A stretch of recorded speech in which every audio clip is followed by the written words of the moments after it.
So, andito kami ngayon sa bayan. Malapit na kasi mag-testa. Madami ng mga food, street food. So, ang unang titikman namin, ano kayang masarap na anong masarap na street food na unahin natin? Mga calamares? Sige, check natin yung calamares. Calamares kami ngayon. Ay, may mga na din. May mga baratilyo.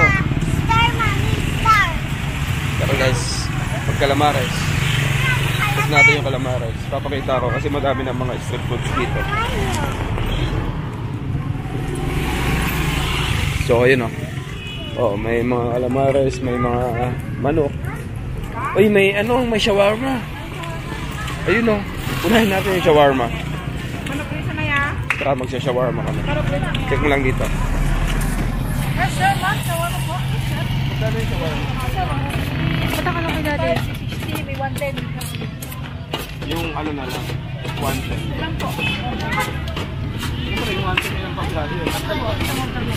Parang yan? Siya. Tapos, anong next natin? Mamaya ulit. Wait lang. Tingin-tingin muna tayo. Next natin yung calamares.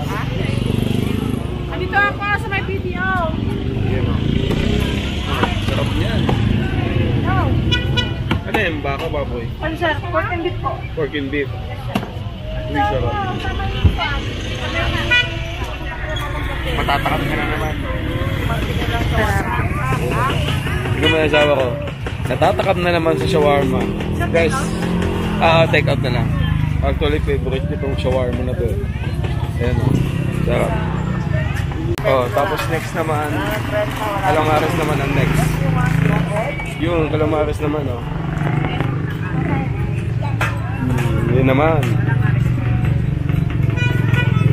Sarap ng calamares. Favorite ng anak ko talaga guys yung calamares. Tapos yung egg daw. Ayoko yan. Ayoko ng atay. Yan na lang, yan. Chicken skin. Okay na yan. Dalawang calamares naman, siyempre. Tapos, yan. Hawakan natin. Tapos kakainin namin sa park. Ayun guys, so wala kaming tawag na ito. Pantulak. Siyempre magmi-milk tea. So ayan thirsty lang ang malakas. Thirsty siyempre, matik. Walang ibang masarap na dito. Walang ibang masarap na milk tea. Thirsty. Sa park sana kami kakain, pero hindi na kami nakapagtiis.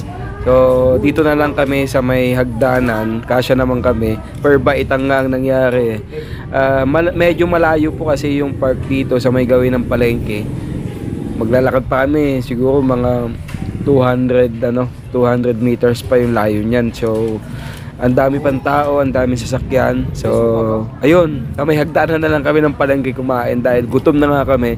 After namin kumain, siyempre may balak pang magperya.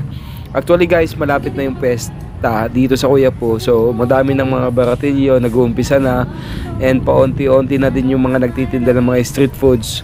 So ayun, ganito po talaga ang eksena pagkagabi dito sa bayan. Madaming mga nagtitinda ng mga street foods at iba-ibang klaseng mga mabibili.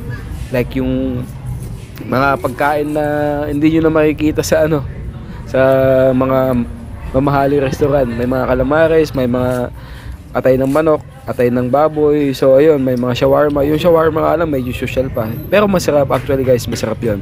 So after namin kumain dito, nagpunta kami sa may perya. Actually guys, ang dito piso-piso lang. Pag nanalo ka, meron kang prize na chichirya, movie, like anything. So ayun, napakasarap. So yun lang guys, at subukan nyo pumunta dito sa bayan tuwing gabi. Shout out sa mga tiga Quiapo dyan. Sarap guys ng mga food, street food.